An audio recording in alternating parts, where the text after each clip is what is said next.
Once upon a time in the city of Los Angeles, there was a town called Chavez Ravine. Chavez Ravine was a barrio tucked away in the hills north of Los Angeles. It was a small village where Mexican Americans lived in peace. It wasn't much for the big city folks, but for the gente in the neighborhood, it was everything. People were raising children, families, growing gardens. There was pichangas, quinceañeras. Everyone knew everybody else. But all around the ravine, the city was at work, creating new housing and neighborhoods. Some thought that Chavez Ravine was lucky to be left alone. Chavez Ravine became the centerpiece of a plan from funding under the American Housing Act of 1949 to bring 10,000 new public housing units to Los Angeles, also known as housing projects. In the summer of 1950, the city's housing authority sent letters to the current residents of Chavez Ravine, informing them that a public housing development was being built on this location for families of low income, that the community would have the first chance to move back into the new Elysian Park Heights development.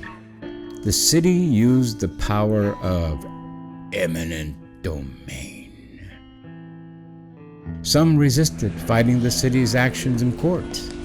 By the summer of 1952, most of Chavez Ravine was abandoned. Some families bought into the city plan and sold their houses for peanuts.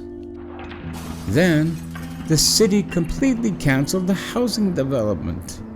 Residents were unsure of their future, and some slowly started to leave. So for many years, the land and the last strongholds of residents continued to sit in limbo. Bulldozers claimed many of the abandoned houses. Others were given over to the fire department for use in training exercises. 7 years after those dreadful eviction letters were sent out, only 20 families had remained in Chavez Ravine by 1957. As the city was searching for new use of the land, the community's final holdouts resisted eviction orders, challenging their property's seizure in court. The city and the mayor, Norris Polson, struck up a deal with the Dodgers and Walter O'Malley and promised them the land of Chavez Ravine. But it wasn't easy. They had to fight a long legal battle. Even the Supreme Court was involved. Then, one of the darkest days of Los Angeles came on May 9th, 1959, a day that came to be known as Black Friday to the community's former residents. Sheriff's deputies and bulldozers arrived to enforce the eviction orders against the few remaining families. The city forced out the last residents of Chavez Ravine, and with these few families forced out, the barrio was forever gone, never to return.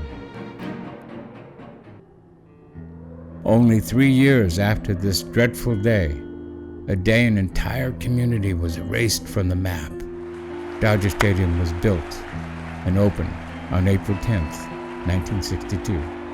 That's why they call Dodger Stadium Chavez Ravine, in memory of the lost barrio. On one hand, we got a baseball team and brought a city together for the love of the game, with a beloved home team and the creation of many new jobs. But this came at the cost of moving a neighborhood and ripping them apart piece by piece. Some people will never forgive and will never forget, and others don't even know about the small town that was eaten up by the big city.